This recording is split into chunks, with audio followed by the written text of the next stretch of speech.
right, ladies and gentlemen, welcome to the Spotlight segment of our show. And this week from Elmore Vision, we have Joseph Elmore. Give it up, ladies and gentlemen. Yes, sir. How you doing? I'm excellent. That's awesome. That's awesome. So the background, is that the background for your films? Is that your My logo? Yes. Okay. This is dope logo, man. Dope logo. It is. Man, Gotcha. let them see it. You see that? Y'all know that's Elmore Vision right there. EV. See the eyeball. Yeah. How long have you been doing film? Oh boy. I'll say this. My first feature that came out was Waters Rising, that I did for I wrote it for Greg Carter and Sean McKelvin, Sean Mack here in Houston. I'm from Buffalo, New York. And I had wrote a script called The Trunk, and it got passed around Hollywood. That joint got passed around Hollywood because when I first started, I was really, really naive. I thought because I'm talented, I'll get on. So I wrote a script. I thought it was fire. I jumped online at the time, and online was like, AOL. And I was like, I'm going to be the next Spike Lee. You should rock with me. And I was looking at people who I thought looked like stars. One of those people was Brian White. I don't know if y'all are familiar with Brian White, but he played Tyler Perry's brother in Good Deeds, and he's done a lot of stuff. But he had just did a movie in LA, one of his first, and I sent the script. He said, "Yo, send me the script." I sent it to him. He fell in love with it after the first 20 pages, and Brian started taking my script around Hollywood. As he was growing up, he would introduce my script. We're gonna do this movie, yada yada yada. So Boris Kojo ended up signing on, and Boris called me on the phone, which is hilarious to me because here I am in Buffalo, dreaming. In Buffalo, you dream. Like in LA, it's a possibility. Even in Houston, it's a possibility. Back then, in Buffalo, it's just a dream. Nobody really does this. It's just a dream. But I just felt like I was going to be one of them ones. So when Boris Kojo called me, I'm like, yeah, this is wild. That I'm watching. I just watched him on TV, and he's calling me on the phone. It was crazy. It was crazy. I remember one day I even talked to his wife. But anyway, because The Trunk was blowing up, somebody called me about Waters Rising. A friend of mine called me. She was starring in Waters Rising, but they didn't have a good script. And Greg Carter was producing, Sean McKelvin was directing, and they brought me to Houston. And, matter of fact, I negotiated that because they wanted to give me $500 less than what we agreed on. And I said, well, I'm a pretty good negotiator. So I'm like, okay, I'll take 500 less if you fly me to Houston and put me up room in the And he said, well, you mind flying a buddy pass? I said, I don't care what kind of pass it is, as long as I get to Houston. Because I've never actually been on a movie set. Right.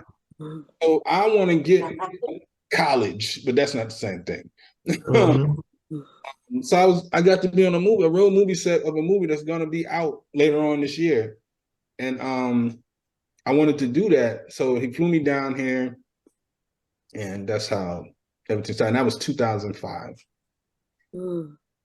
Nice. Yes. Nice. That's an awesome story. So as a director, right, when you create your film and how do you get others to buy into your vision? Is there like how do you like get others to kind of to really just believe in your vision as much as you do? Well, I'm blessed with the ability to write. So because I can write, people read the script and they're already like kind of invested right because they all want the script. It's like, wow, this is a really good script. I'm with it. You know what I mean? So I'm halfway home, and I think I really understand my vision of how I want to move. But I'm also blessed with having a really good team. My team is dope. You know what I mean? Yeah. And we move as a collective. So even with the scripts, I always say, like, Linda's the heart of our company, T-Roy, the grit of our company, and Candy is the love. You know what I mean? So everyone plays a part. Shariko, Neil brings the music. Shariko brings the look. Everyone plays a part. You know what I mean? We have a new person on our team, Cheryl. She's part of the brain. Her and Linda, me, her and Linda. We all have part of that part though, but it's just a collective. So when we walk in there, and I walk in there as a director, we have a vision that we have, and it's a lot easier to get people into it. You know what I mean? And now I have my past to help me as well, because when people see my work, they're like, "Man, I want to work with this person." You know what I mean? So that's how it is. But in the beginning, it wasn't that easy. Yeah. I literally had to prove. And part of that proving, and no one's heard this before, but when I first came to Houston, I said, somebody told me I could make a lot of movies in Houston by writing. Remember, I'm from Buffalo. Right. I'm like, they said, man, because when I finished Waters Rising, I went back to Buffalo. Somebody told me that I could come down to Houston, man, you can make a lot of movies just by writing. But how do I get people to know that I can write? I used to talk shit. I used to be like, I'm the best writer around here. Can't nobody fuck with me. I'm sorry. Can't nobody mess with me. I'm the best writer. I'm no joke, blah, blah, blah. And people be like, hey, he talk a lot of trash with his writing, whatever. Let me read this and see if he's really that good and whatever, whatever. And then read it and go, wow, he really is that good. Let me pay him. I just talked. I'm not like that. You know what I mean? But I don't care if you think, so a lot of people start thinking I'm real arrogant. I'm not. But I really needed people to pay attention to me. You know what I mean? Because I needed them to understand that if you act like you're really that confident, which I was confident, but I'm not arrogant. But if they think you're that, now they're like, he really is as good as he say. That's crazy. I want to work with this dude, and that got me writing gigs. And then a guy, they was going to do a movie. They were going to do a movie, a short film. Again, nobody believed I could direct. They didn't believe me. I said I want to direct. They was like, honestly, I ain't gonna say who because I really rock with them today. But they laughed when they heard that I wanted to direct, and old boy kind of like, I'm from Buffalo, and one of the words was, "Don't try to sun me." You know, back in the day, don't try to sun me. Yeah. And I felt like somebody was trying to sun me because he said, he know what I'm talking about. He said it was like he was tapping me on the head going, "You want to direct? Oh, ain't that cute?" And he told me that I can work for him and work under him, and I can work under him and build my way up to directing by being his second AD and eventually being his first AD. Right. Said, why would I work on this? Now they're laughing while this is happening. You see, they're like, and they're laughing, and I'm like, I'm around all his people, and I said, why would I study under you when I'm better than you right now? Oh. So again, to this day, they think I have an arrogance about me. Right. You can't sun me. Like you know what I'm saying? I'm from New York. Like, no, you're not gonna just treat me like I'm some little kid or like I'm just be under you or whatever. And I wasn't having it. So I'm like, so that's part of them thinking that I'm the arrogance thing, and there's a couple other things, and that label got hit on me early in my career, just being arrogant. but I ain't tripping. I know who I am. But so when somebody was doing a short film, they said, could you write it for me? Because everybody knew I could write. And I said, who's directing? And he said, well, we ain't really know for sure. We was thinking about doing it ourselves. I said, let me do it. And they said, oh man, how much you gonna charge us for that? I said, I will write it and direct it for $200. Because I was just thinking about how much food I needed for that month. You know what I mean? The rent was paid, so I was like, just pay me if I have food for the month, I'm good. And I wrote it and directed it for $200, and we showcased it at the River Oaks Theater when nobody was doing movies at the River Oaks Theater. We were the first ones to do an independent film there, and now everybody started doing it after that. But we sold out 2 shows on that joint, and people started realizing, yo, I think this dude really can direct. And then I did my first feature, which was psychological thriller, and yeah, that's when they knew he can do it. But after that, I went to LA. A friend of mine was telling me, come out to LA, come out to LA. We go out to LA. I shoot Speed Dating, my first feature film for real. It starred Howard Pete, Chris Elliott, Clint Howard, Wesley Jonathan, Chico Benjamin. It was loaded with people, right? None of them believed I could do it. Like, they don't know me.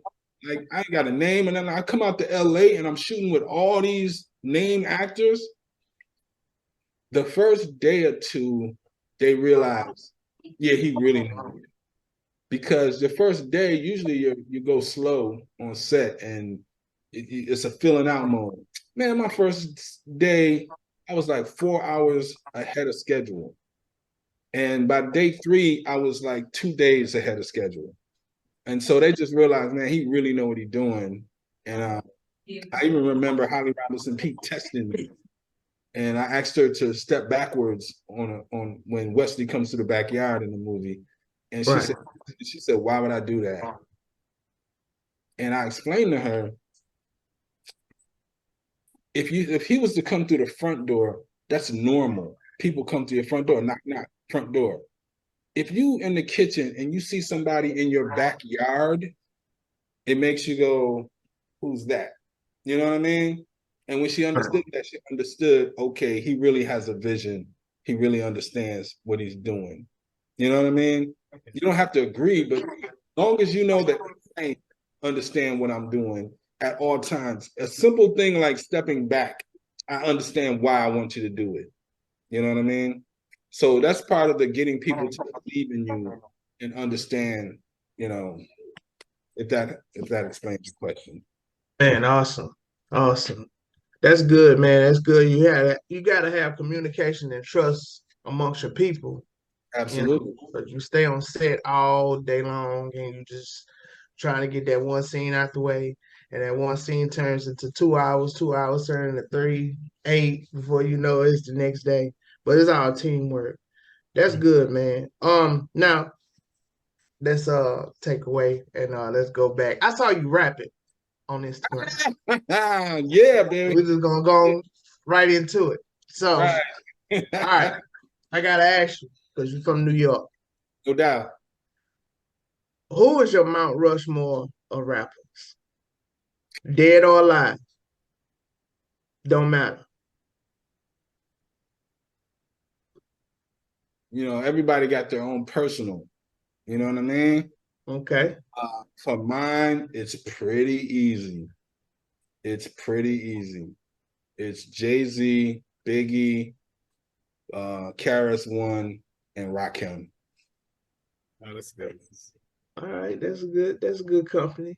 That's easy for me. I know in the South, y'all got other situations, but yeah, me, I'm all New York, and Biggie, Jay, Rakim, Karis One because if you put him on against anybody, can't nobody beat him in a battle. He just beats people. And I remember one time, man, Karis One used to drop albums, and I couldn't wait to get it. You know, it's a crazier question though. You showing your age when you say that too. Oh, yeah, I ain't tripping. Yeah, I'm showing my age too, cause yeah, KRS-One was still rapping. Yeah, in the '90s. I was born in '84. Mm-hmm. I remember Yo MTV raps and all that. Oh man. Yes. Yeah. And the crazy thing about it is like I'm not even tripping on age. I used to a lot, but man, you know how many people I know who ain't here? Mm. Like I've been through a lot. You know, I grew Yeah. up in an area where they were shooting for real, for real. You Yeah. know, and it's like you read the paper and you go to a house and be like, you know, so and so got shot right in the middle of the street. Like what? Mhm. Like it was that Mm-hmm. kind of thing that was happening. It ain't cool. Like people was like, oh, that's cool. It's not cool. Yeah. It is. Mm-hmm. It ain't even scary to be honest. When you grow up in it, Yeah. so I was blessed enough to be around it, but not be a part of it. Mm-hmm. Right. And I've never Same. I never sold a drug in my life. That is Right. amazing because if you think about where I came from, and all of my friends were selling, you know what I mean? And Mm-hmm. only me and a couple of my friends never sold. No, I would say, yeah, about two of my friends that I met growing up in the whole, they Yeah. never sold. Oh, That's crazy to me. So the it stories is. that I tell and stuff like that, a lot of that comes from what I watched and witnessed because I was always around it. I just Mhm. part of it. So yeah, it's Like, crazy. did you always have this vision that like this is what you wanted to do as a young child? Like when you were younger, what was your ideal thing to do? Like what was your dream job? It went back and forth. When I was 7, I wrote my first song, and we did it in a talent show, and because we were doing it in school, you know how you hit the beat on the table. Mhm. I wrote a song. I don't even know how I told it to my friends, but I wrote a song and we were singing in lunch. And when somebody asked me to, they asked us to do it in a talent show.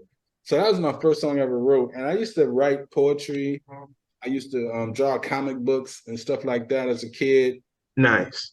So I always did that stuff. But then I got to a point where I started playing basketball, and I was focused on basketball throughout high school. Then I realized I was going to be Michael Jordan. And somewhere around my senior year, I started sliding back into rapping. And we got a group called the Mafio, and I was Joe the Boss. And our group was really, really popular around the city. People in Buffalo know how I give it up. That's why I love seeing Griselda do their thing out of Buffalo. Mhm. But you know, we was that group at one time in Buffalo. And so yeah, and I had my first battle when I was like 13, rapping against a dude who was almost a grown man, and I battled him at 13. Yeah, I was off the chain. I remember I rapped on the radio at 13, and another grown man called my house wanting to battle me. Like it was crazy. He was like in his 20s, and he wanted to battle me. I thought that was crazy. How you get my phone number? But yeah. So I've been rapping for a minute, man. Um, No, love it, love it. that's good, man. And just going back to just how you said, you would be marked as arrogant, but you have to have really you had that confidence. I call it confidence, which it seems like that was instilled in you at a young age. You have to attack this industry with a level of confidence if you're going to get anywhere. Mm-hmm. That's right. Yeah, I be seeing like even my daughter, I be telling my daughter, like, people be talking about bullying and stuff like that. And it's not even really bullying. It's if somebody says something about you, say something back to them. You know what I mean? Mhm. A lot of people can't take that nowadays. And it's like I grew up with it. It wasn't nothing. It's like, and I wasn't even I was poor growing up. So I always had wax sneakers. Sneakers are Yeah. You got to be tough. you know what I'm saying? Yeah, you got to be tough. So Wearing some Family Dollar shoes. I've been there, bro. man, oh man, I can't even remember when I had cool shoes. And Yeah. the crazy part is all my friends did. Yep. They all had cool stuff, and I didn't. And sometimes I would get just enough to be cool. You know what I Yeah. mean? So it's like them sneakers ain't busted. They all right. You know what I mean? Yeah. You Yeah. just made it. So Yes. they would talk about me, but I know how to snap back. And it's like one of them things, you have your good days of snapping, you have some bad days. But you learn it. And it does toughen you up Mhm. as you move forward. You know, it is what it is. Yeah. Now, Yeah, but I mean that confidence that you have, it's like when you walked into the room, even if your work you didn't have the work to speak for yourself, you spoke for you and you spoke for you quite well. And so they had no choice but to pay you attention. And once you got their attention, your work just, I mean, wowed them. So they had no choice but to give you their respect. So, I mean, that's how we have to come into it. We can't come into it shy. We got to be confident, know what we want, and know who we are, and be confident in ourselves enough to be able to believe what we're saying when we say we are the best. That's right. Absolutely. And put the work in. A lot of people, you can't talk it and don't put the work in. I knew how much work I put into being a great writer. You know what I mean? I was constantly writing. I'm still constantly writing all the time. Because I want to be the best. I want Aaron Sorkin to read something of mine and go, yo, that's crazy how he put that together. You know what I mean? Mm-hmm. I want the best to read your stuff. You want Quentin Tarantino to see your work and go, wow, I like what he did with that. You know what I mean? And you can't do that by half-assing it or not, putting the work in. You think you're just gonna show up, do it, and you're gonna be great. I work, Half-ass. Yeah. I work with some actors who show up and feel like that. Like, I got the gig. I'm not gonna do no research. I'm not barely gonna rehearse, but I'm just gonna show up because I know my lines and I'll be great. You're not. You're not. You just get by. yeah. Yeah. Yeah. And sometimes I have to do something to make you look better. You know what I mean? It's not you, but look what I did around you. You look great because I Yeah. had to do extra stuff. You know what I Right. mean? Make it look good. When an actor's really fired, if you ever see me do a shot and all I do is stay on them, Yeah. that means they killing it. I don't want to do an edit. I don't want to cut nowhere. I don't want to go to nobody's reaction. This actor is so fire that I don't want to miss nothing. Yeah. Yeah. I didn't put the work in. Yeah. Right.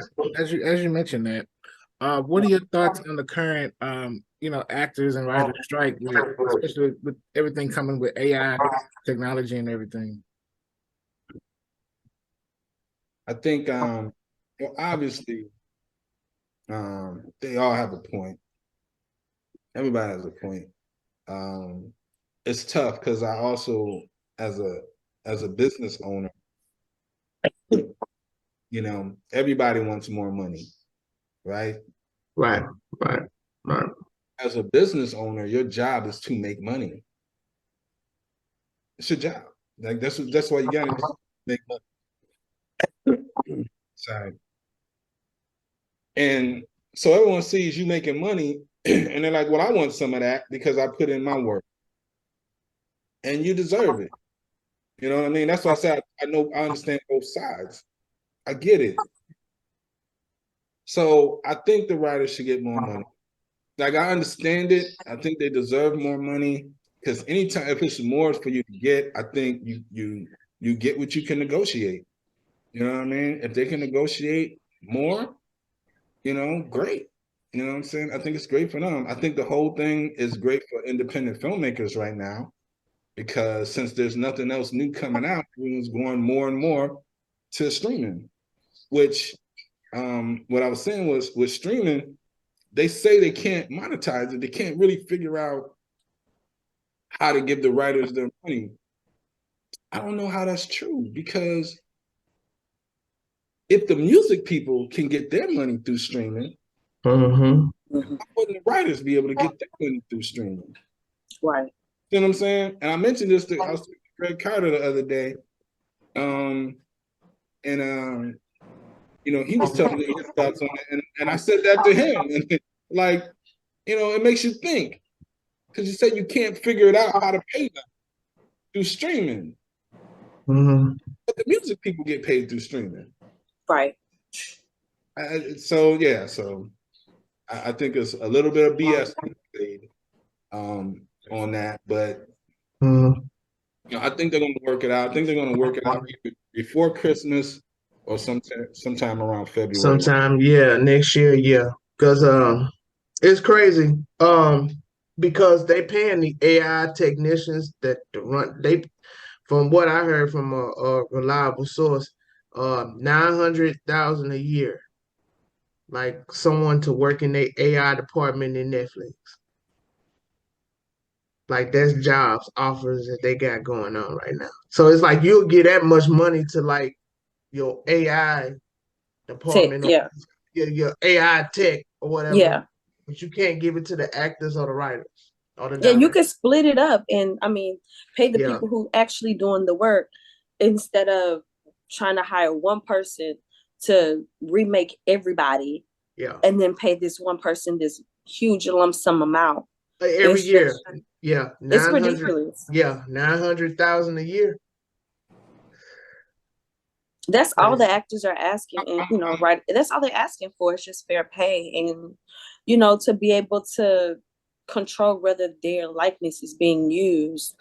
And if so, hey, pay me for that. If you're using my face, I don't care if it's me or an AI face of me. Pay me.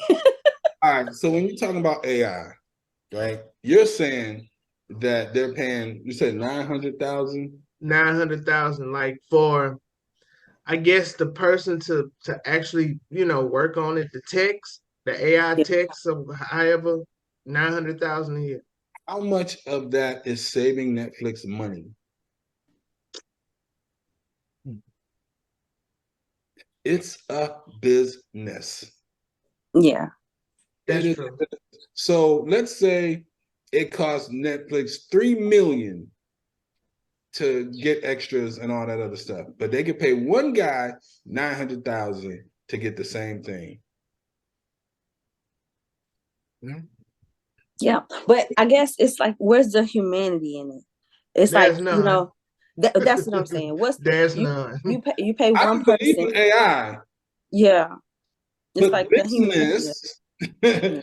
business, if you're a business person, because when I look at all these situations, I look at both sides. Yeah. I'm an artist, but I'm also an owner. You know what I mean? Right. So like I always got to look at both sides of it. Mm. I think a lot of times, especially artists, they don't look at both sides, just look at their side. And like when I deal with people, all they care about is what's happening with them. That's right. If you're an owner, you have to think about all of it. I gotta think about you, her, him, her, this person, that person, distribution, this studio. I gotta deal with all of it. You know what I'm saying? You just gotta care about you. You know what I mean? So if you're Netflix, Netflix subscriptions are going down, right? Right. So Disney left, Paramount left, everybody left. So Netflix had to figure out a new model of how do they keep subscriptions. You know what I mean? Right. Disney just laid off a whole lot of people. Mm-hmm. People got to figure out as a company. Now, mind you, it's a lot of money. It ain't like Netflix is going broke or nothing like that. So No. it's a lot of money. But they have people who are in place to figure out how do we keep the money flowing, this, that, and the third. So that's that. So there's the business side of it. Me personally, I think AI is corny because I've seen it and it just don't look real to me. Right. So me as a watcher, I wouldn't want to watch stuff that has a whole lot of AI in it because I'm with you, Tashay. I think the human element of film is way cooler to me than just like it's felt to me. It's like it's from like a cool cartoon. Right. So I would rather. I think it's more creative. Like to make it like the new Spider-Man is a really dope cartoon, right? Mm-hmm. Mm-hmm. But Yep. me personally, I would have rather seen that same story in a human element. Right. That's just me because I would have been way more impressed with that. But the cartoon is cool, but I just like the human element of everything more than the whole cartoon AI type stuff. Because no, people be thinking AI looks real. It does not look real, not to me. It Because don't. I'll put a real person next to the AI, and you'll see that they do not look the same. Right. And I've been seeing people putting AIs of themselves online and their pictures with AI and stuff like that. I never liked Photoshop, and I'm not a fan of AI because you lying to yourself. Because you, girl, you do not look like that. Stop playing with people. I have not did it yet. And like a lot of models that I know that are modeling, they're doing it. They're, taking their pictures, putting it in the AI system and, putting the pictures out. And I don't have no problem with that. But I was just like, no, I'm not ready for that yet. Because I'm gonna see you and you don't look nothing like your AI picture. That's a problem. When people they put mad filters on their photos and everything else, and it's like, but that ain't you. Right. Yeah. That's cool, but it's not you. That's not really you. So you want your picture to look smooth and this, that, and the third.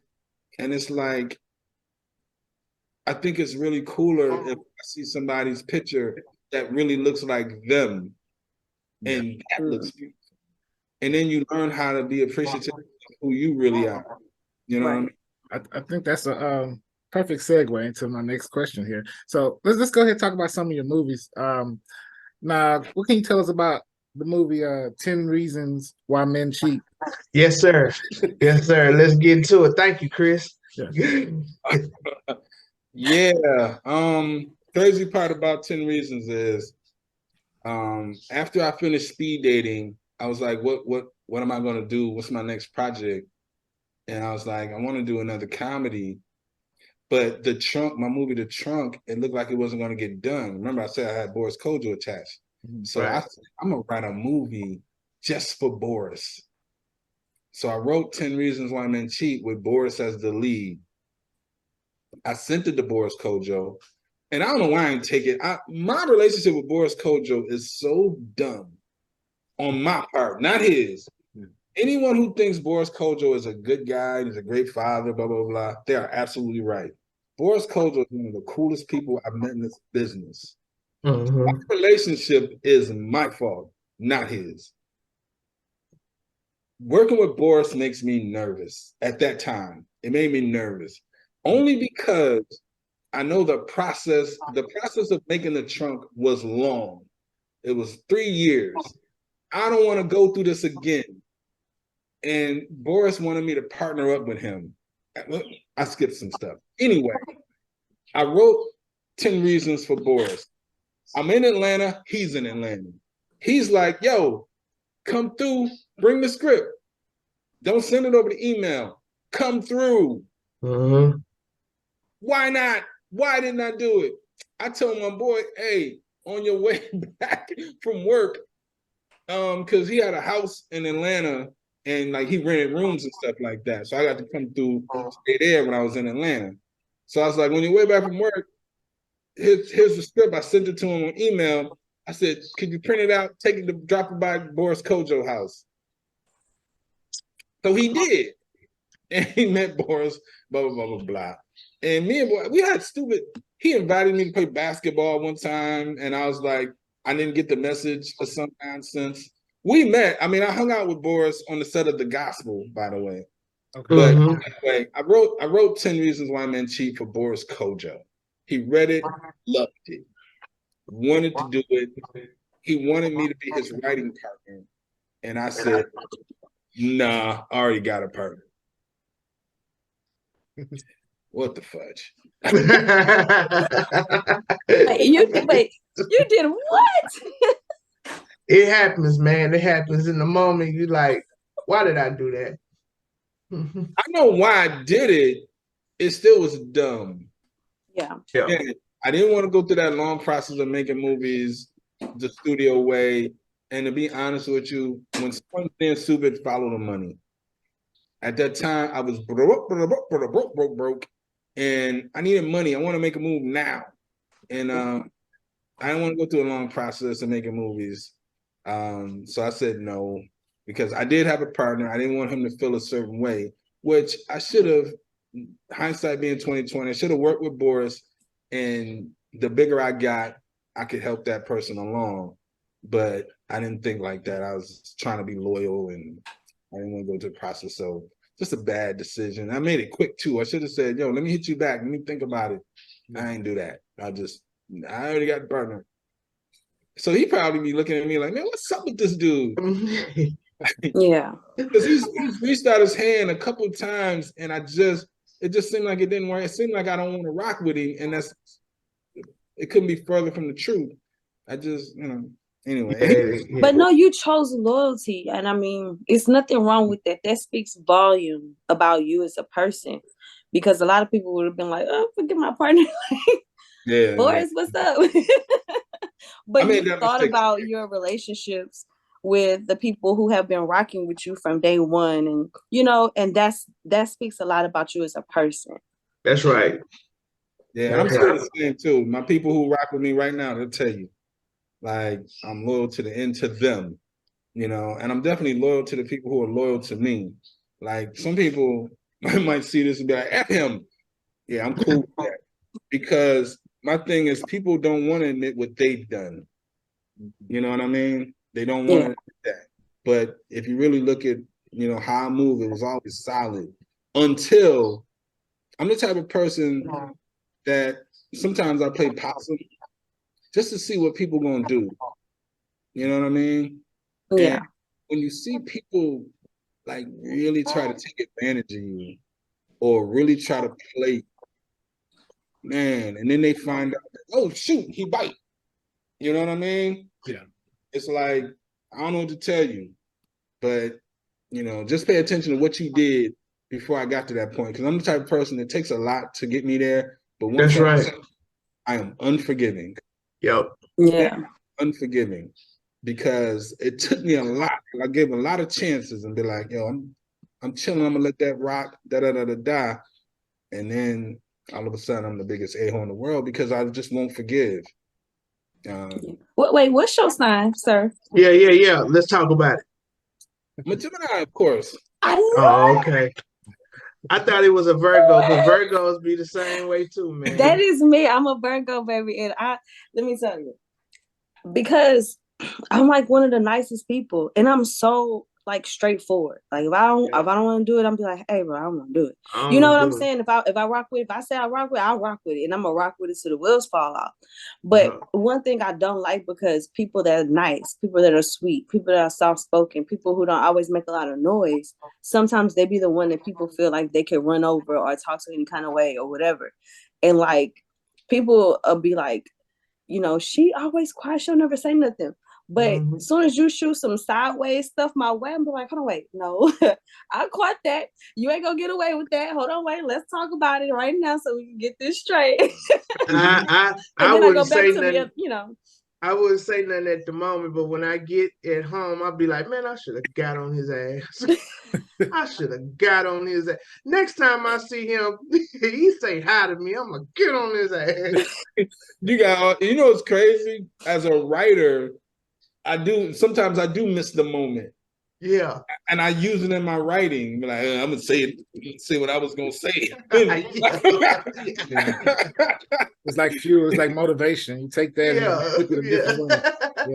Yeah. You gonna know though. You gonna know what I said. Yeah, you gonna know. I gotta get this off my chest. Right. I'm telling you. Cause like even this past weekend we had a situation where we just didn't feel so great about it. Yeah. And it was like, that's motivation. We go. Yeah. Just wait. Yeah, I use it all for motivation. I remember me and Greg Carter used to go at it about stuff. And I used to, because I felt like me and him had a competition that we never discussed, but I felt like he wanted to be the best around Houston and I wanted to be the best, period. And it was rocky with me and him. You know what I mean? Greg is cool. He's a really good dude, but I ain't like the way he was moving. He probably didn't like the way I was moving. He always wanted me to write. I kept turning him down. I wrote Waters Rising, and he wanted me to write. We would just clash. And Datari Turner, if you know Datari has a huge production company. He produces the what's that hip hop kids movie that's real popular, Growing Up Hip Hop. Datari is one of the producers on that. He produced a lot of movies. He produced Love with Common. But I was out in LA and the Tyree was like, yo, man. And the Tyree is a great hype man, by the way, because he introduced me to some people and I was like, maybe that sound good. But the Tyree is a really good dude. And he told me, he said, yo, man, what's up with you and Greg? He said, man, you don't rock with Greg? I was like, no. And he was like, I said, man, I told him what he did. He said, yo, you gotta let that go. He Yeah. said, as black people, we gotta come together, man. All this tension and going against each other, it ain't cool. And the Tyree told me that. And I'm like, nah, F that. It So be hard, man. it'd It be be hard hard. because I know what happened. You know what I mean? Yeah, yeah. I know And what happened. And yeah, it's you like, got the potential to do it again. yeah. Yeah. I'm like, in the beat to Craig's defense, he reached out to me twice to try to be cool. And remember, I said, once I get there, I'm there now. You know what I mean? It took a lot to get me here, but now you got me here. Now I won't talk about nothing. No. And Greg reached out a couple times and said, hey, if you need anything, let me know. And I was like, I don't need nothing from you. I'm good. You know, yeah. So in his defense, and one thing you'll run on me, I'm honest. I'll tell you the real story about stuff. So I know when I'm wrong, I know when I'm right, or whatever. But with the Greg situation, you know how he came to me before, I didn't like it. He did a couple things I thought wasn't cool, but then he tried to reach out, be like, "Yo, man," and I just wasn't with it. So what happened was a mutual friend of ours, who was more like a sister to him, Swavette, she passed away, and it was tough. And I had just spoke to Swavette like a week. I was in LA, and she was asking me because she put my speed dating poster on her website, and I was like, "Of course, girl, you know, it's no problem." A week later, she passed, and her funeral. Happened to be coming back to Houston on the day of her funeral. I came back the same day of her funeral. No, of her, what do you call it? A repast or Like the wake before. Wait. Exactly. Yeah. The wake, the day of the wake, I came back. At the funeral, me and Greg talked that day at the funeral. And we just pretty much squashed the nonsense and, man, let's move forward and da. And we've been pretty cool ever since. I think we still have a competition. I don't think it's not no more. But for a while, I still think we still had a competition. But Greg was really cool. He always tried to include me into some of the things he was doing. I know why, but it doesn't matter. He didn't try to exclude me. He tried to include me. And that's how I ended up working on the Fifth Ward project, which is dope. And I ended up working with Dominic Telson, which is dope.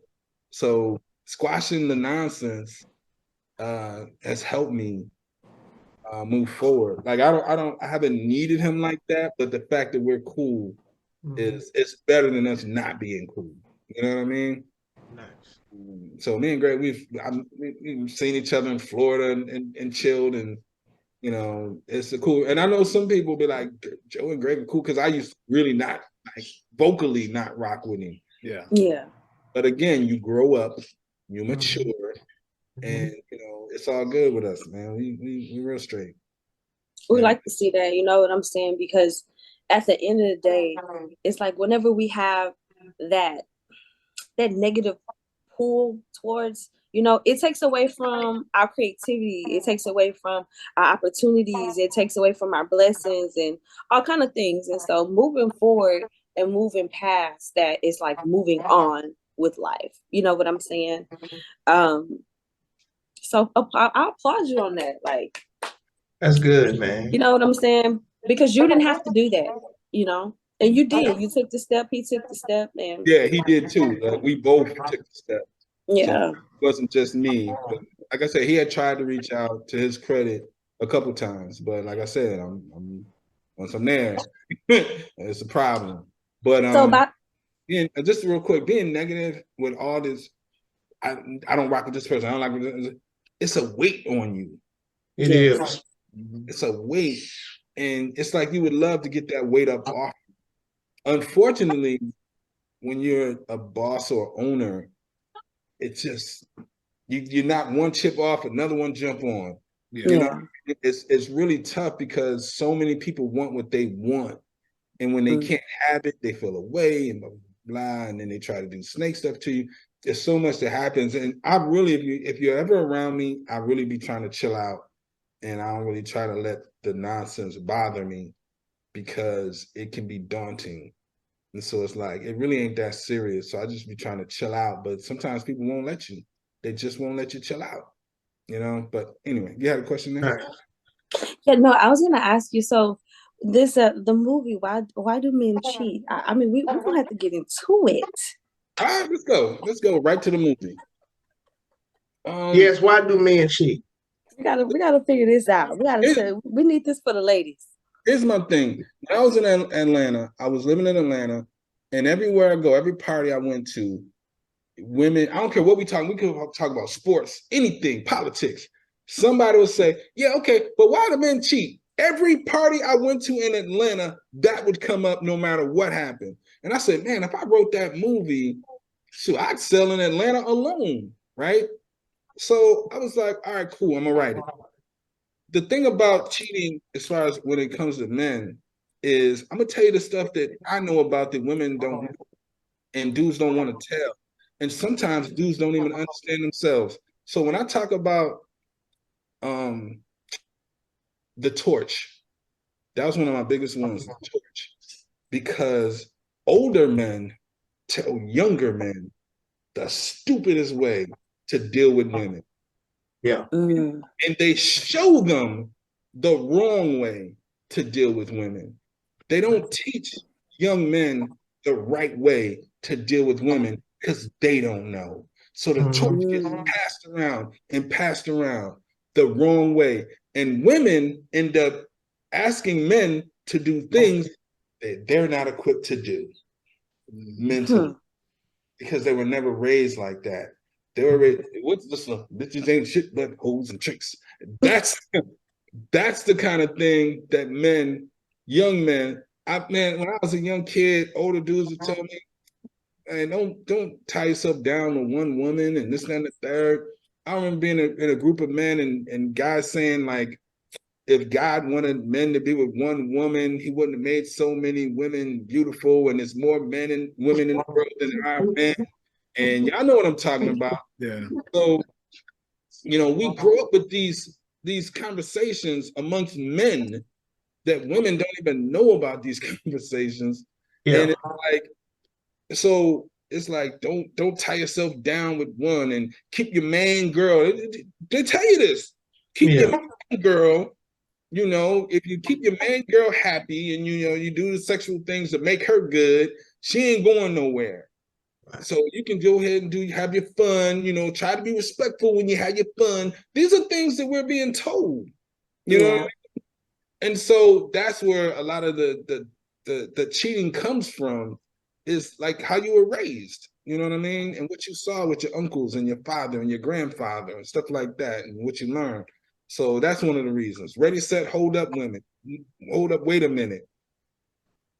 It's like women pushing men to be in a relationship that they are not ready for.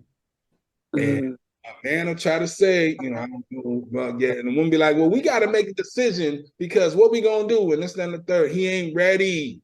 The woman will push him and he be like, hold up. And to push him into a relationship he was never ready for. He's not equipped to be in what you want him to be. And you're not being patient enough, or let him go.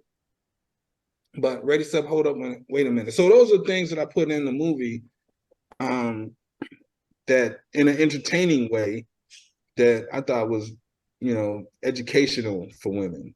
Yeah. Awesome. Yeah, so y'all young men, y'all dads wasn't like, okay, when you become a husband. Dad. She said, Dad, Dad. When you become a husband, you do these things for your wife, and that's not the kind of talk y'all have at all. Like, what? By the way, I'm not saying no. I'm not saying no black men have ever done that. No, I'm saying most. And the thing that I wanted to do when I wrote it, because I remember Think Like a Man was out, And a lot of men was like, that's not going to work on me. What I wanted to do with 10 Reasons Why Men Cheat is you can say there might be other reasons, but you can't dispute the reasons that I had. Yeah. That's the thing. You can't say I'm wrong in that aspect. You know what I'm saying? Ninjas. Now, some women don't get it. Ninjas. They are women who go after married men. Because that is true. If Yes, a it man is. is married and a woman's gonna go after him, it's gonna be harder to not cheat. Not only that, if a woman just knows that a man has a woman, all she got to do is say, no, thank you, you got a woman. Less men would cheat because women won't allow it. Women do not look after women.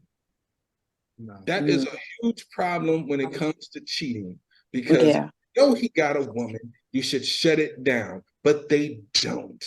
No, Not at all. no. They don't. And if they did, less men would cheat. So it's so different because like with men, and you know, if they come and approach a married woman and they see the ring, you will get one or two things. That's what I tell everybody. You're gonna get either the one gotta go, you happy? You got, can you have a friend? And all you gotta do is tell him, no, my husband don't allow that or whatever. And he going about his business. Or you get the one that's, oh, you married, ma'am, I'm sorry, I didn't mean to, you know what I'm saying, I ain't trying to disrespect you, but just let him know, hey, he got himself a gym. You know, that's the tool you get. Yeah. But the women, they don't be caring. They be like, oh, you married? Can you have friends? And you know, they'll dudes send are weaker than pictures, they'll women. still rub on you, touch on you, give you their phone number. They'll just go straight continue to the point. pursue. I don't care. They say, I don't care. I ain't got nothing to do with me. I don't care. They will. Exactly They will pursue a married man, and a lot of women feel like, oh, well, I ain't gotta wash his clothes, I ain't gotta take care of his kids, I ain't gotta do none of that, and he's still gonna give me money, time, whenever and I ain't gotta worry about him bugging me all the time. Oh yeah, that's perfect, and that's wrong. Yeah, and that's wrong. Yeah. Well, before we get out of here, first we want you to tell us about your new project, Double Kill. Yeah, man. Yeah, Double Kill is a psychological thriller. I think it's a very intelligent project. I talked to psychiatrists and stuff like that when I was writing it. I always try to research when I write and when I direct, and I would ask that other people do the same thing. Research when you're acting, when you're taking a role or whatever. Research when you're directing, when you're writing, when you're producing. Research, because you want it to all to make sense. You know what I mean? Sometimes you don't have a budget to do some of the things you want to do, but research. And Double Kill is it's a story about a woman who gets kidnapped by the doppelganger killer. The doppelganger killer, what he does is he kidnaps somebody. Now, how he picks who he kidnaps is really, really interesting, because they have to have a double letter in their name. And when you read it, it's more intense than that, though. But bottom line is, he kidnaps these people and he holds them in these glass rooms. He holds them in these rooms, and he can't kill them until he finds their doppelganger. So he feeds them in these bowls, dog bowls, to pretty much keep them humiliated.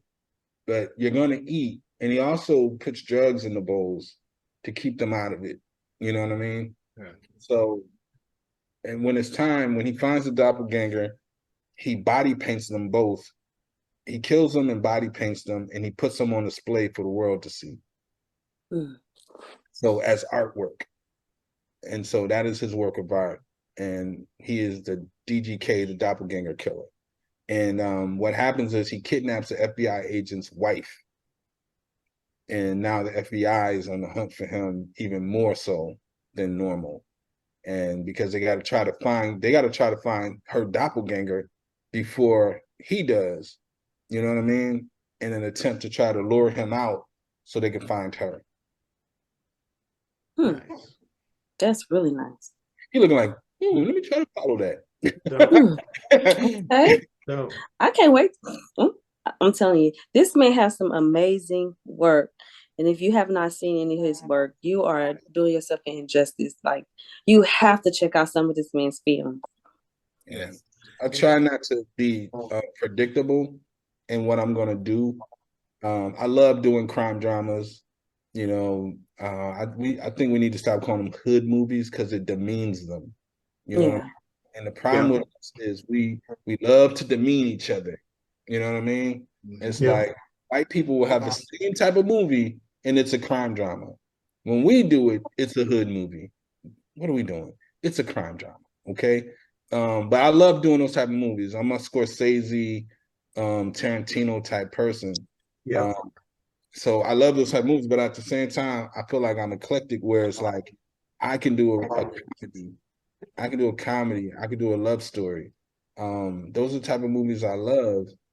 And I could also do a psychological thriller. It's all about the story to me. I love stories. So sometimes I'm like, I'm in a mood to do a love story. Like I can't wait to do another love story because I want to do it right. I did one and She's Sexy, and it didn't come out the way I wanted it to. Some people like it, but I know what it should have been. And so I want to do another love story. Because if you watch any of my movies, you could tell I'm a romantic. So I always slide it in there some way. I always slide it in there some way. But yeah. Are you going to release Perk 30 in Houston? Are you going to do a showing in Houston? Why'd you ask me that? Because I was in the background of it. Oh, God.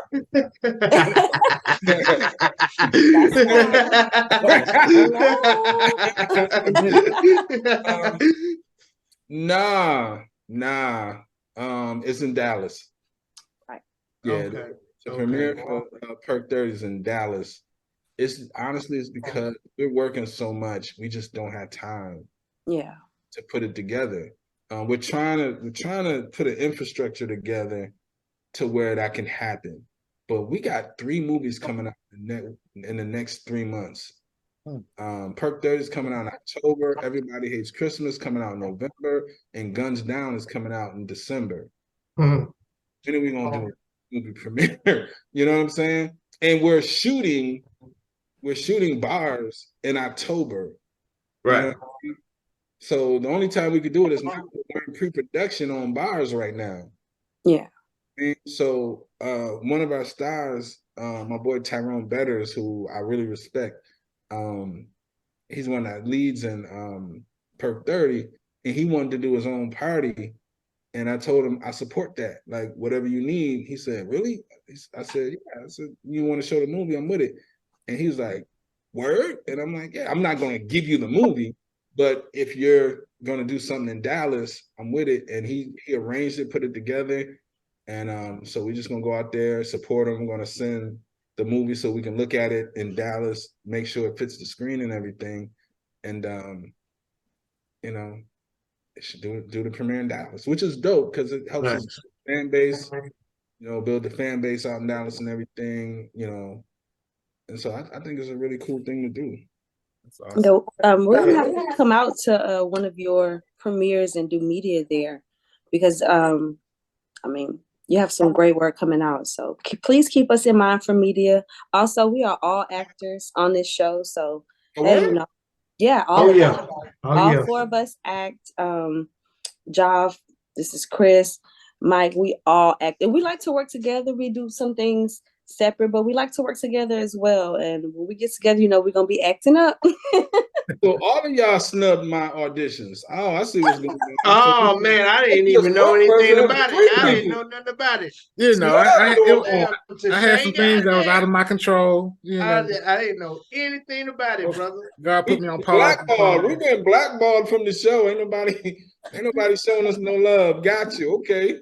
No, let me tell you, we will all be there. We love working. Like, we work hard, and so any opportunities that we have to work together, oh man, we're running and jumping on it. So keep us in mind, please. Yeah, absolutely. Yes, sir. Now, just one last question before you go. We like to, give advice. We've given a lot of great nuggets today, and just want you to give us one more piece of advice. One thing that you would tell an up and coming director or up and coming writer that's just trying to make his way in this industry. What's one piece of advice you can give them? And it's a couple of things that's really, really important. One thing that Steven Spielberg said that I really took to heart. Man, there's so many nuggets. Number one, I'm gonna give you three because they're really important. Number one, do something. Don't sit at the crib. If you got an iPhone, whatever you got, figure out something, a way to do something. Put a movie together. If you're not a writer, find somebody who's a writer who wants to see his stuff done. Do whatever you can to start putting projects out there. If you're an actor, figure out a way. Learn how to be a producer so you can produce your own stuff. One of the smartest things you could possibly do is produce your own stuff, because you want to get paid, be a producer, be an owner. You know what I mean? Because you're looking for the producers and stuff to give you all your money. But if you can make it on your own, that's one of the smartest things you can do. Terry Turner told me, keep putting points on the board. Keep putting points on the board. So don't just do one movie and then 3 years later you finally start working on another one. He's like, man, just keep putting points on the board. And that's another thing I started doing. Like, man, like I told you, we have 4 movies that's going to be coming out in 2023. I'm sorry, 5. 5 movies in 1 year. I wrote, directed, produced, and edited all of them. You know what I mean? Yeah. Like, I'm so into what I'm doing. It's crazy. But I just love what I do, and this is a time where we can make it happen. So keep putting points on the board. And I'm sorry, I forgot 3, so y'all gonna have to miss that one. It's all right. It's all good, brother. But yeah, it's those are some really, really important nuggets for me. Yeah. Okay. Nice. Again, thank you. Oh, thank you. Thank you for joining us. Y'all definitely be sure to check out Double Kill. Check out why 10 reasons why men cheat. Correct. And everything that's coming out. We Better Elmore Vision. Because I love you. All of that. Yes. Thank you guys for the show. I really appreciate y'all. Yes, we appreciate Thank you so much. Thank you, brother. Thank you for coming through. No doubt.